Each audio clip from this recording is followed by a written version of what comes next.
Tonight, a K-File exclusive on the woman that Jeffrey Epstein called, quote, my great defender. Now, you've probably not heard of her before, but she communicated with Epstein more than almost anyone else in the emails released by the House last month, which, if you read through them all, raised the questions, who is she? Epstein turned to her when he was in trouble, when he needed legal advice or PR advice, when responding to negative press about his sex offenses. In a Senate Judiciary Committee hearing, Senator Dick Durbin directly pressed Attorney General Pam Bondi about her earlier public statement that an Epstein client list was sitting on my desk for review, pointing out that when she later released Epstein documents, none contained such a list.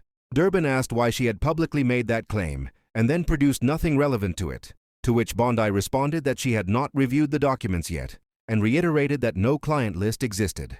Before we dive into the full story, don't forget to like and subscribe so you don't miss the next one. Now, all that in mind, let's walk through the clips to the show, and along the way I will break down not just what was said, but what was really going on in the next studio. Now let's get into it.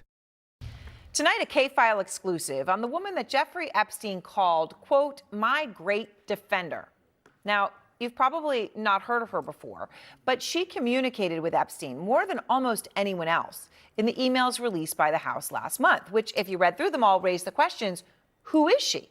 Epstein turned to her when he was in trouble, when he needed legal advice or PR advice, when responding to negative press about his sex offenses. Her name is Kathleen Rumler.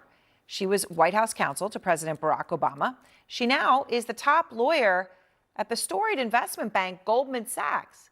And even though other high-profile figures have lost their positions after their emails with Epstein were revealed, people like Larry Summers, right? Different situation, but I mean, his name was in those emails, and see what's happened there.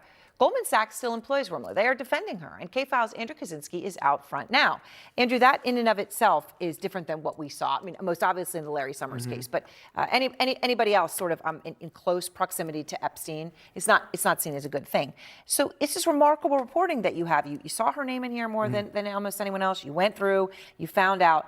Can you tell us more about the relationship between her and Epstein? Yeah, Durbin has also raised concerns that Bondi pressured the FBI to review approximately 100,000 Epstein-related records on a tight deadline, including instructions to flag any documents that mention President Trump.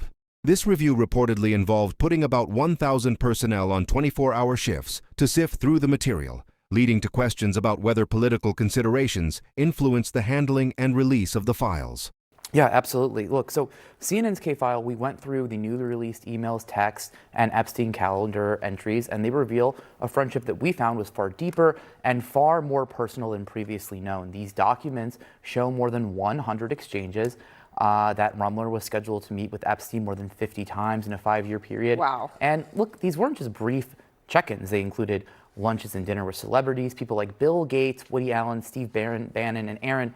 In message after message, we found Epstein was turning to Rumler. She was clearly a trusted confidant, someone Epstein turned to when he was worried about headlines examining his history of abuse of minors.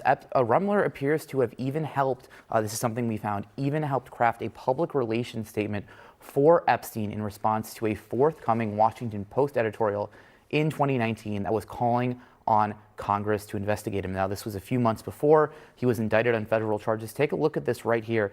Epstein texted someone, we don't know who it is because it was redacted by House investigators, but he texted someone with what he called the Rumler proposal, writing, "This is what Kathy suggests we tell the Washington Post." Now, the statement starts, "The criticism is wrong," and the middle sentence here is really key. It says, "Far from receiving a sweetheart deal, Mr. Epstein was subject to a lengthy, aggressive, and highly unusual federal investigation for what were, in essence, local offenses."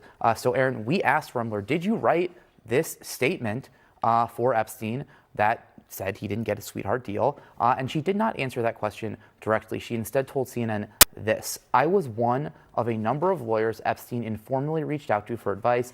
I had no knowledge of any ongoing unlawful activity on his part." Another example is 2018, when an article was published asking how Epstein escaped scrutiny. You can see it right there. It was in the Daily Beast during the Me Too movement.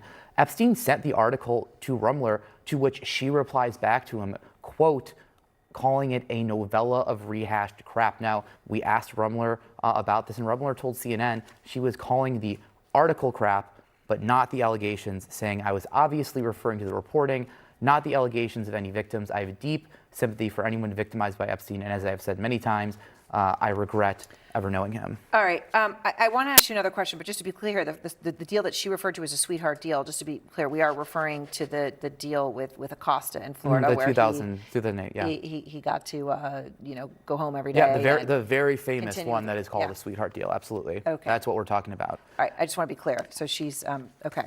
So that's important. All right. Now you also found that Epstein said that Kathy Rumler could vouch for his character.